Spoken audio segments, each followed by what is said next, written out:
81তম তাফসীরুল কোরআন মাহফিল। 81তম মানে আজ 81 বছর একটি মাহফিল তাফসীর ধারাবাহিক চলতেছে। একটি দেশের চাইতে, একটি রাষ্ট্রের চাইতে এই তাফসীরুল কোরআন মাহফিলের হায়াত লম্বা। বাংলাদেশের হায়াতের চাইতে তাফসীরুল কোরআনের হায়াত বড়। বাংলাদেশ তো 81তম না, 1971 পরবর্তী কি 81 বছর হয়ে গেছে? তাহলে বোঝা গেল তো এটা স্বাধীনতা পূর্ববর্তী আমলের, ব্রিটিশ পিরিয়ডের কি ওই সময়কার, অথবা পাকিস্তান পিরিয়ডের কি মাহফিল।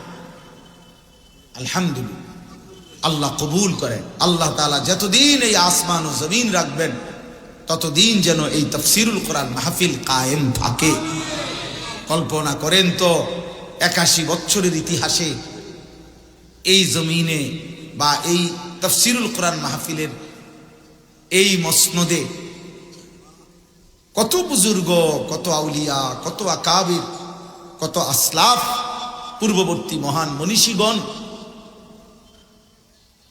এখানে বসেছেন, কথা বলেছেন। সুবহানাল্লাহ।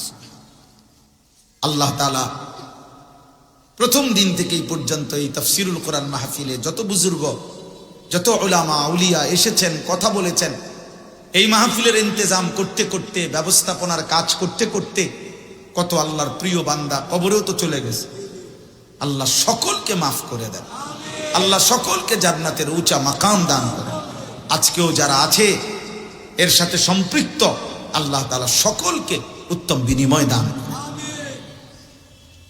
তাহলে ইনশাআল্লাহ সবাই আমরা নিয়ত করলাম তো? আমার সবার কাছে কথা, ছেলেরা, বাবা, তোমাদের কাছে কথা, খামখেয়ালি করো না।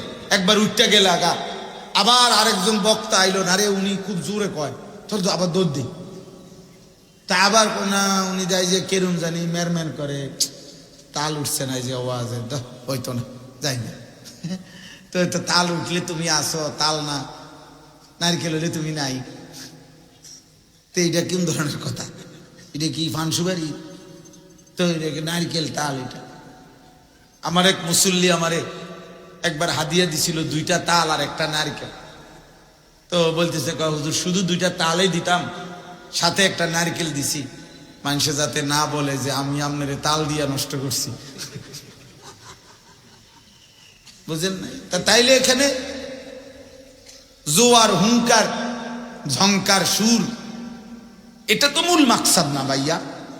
মূল মাকসাদ আখিরাত, মূল মাকসাদ আল্লাহর কোরআন শোনা, কোরআনুল কারীম শোনা। কোরআনুল কারীমের মধ্যে আছে আল্লাহ তাআলা বলছেন,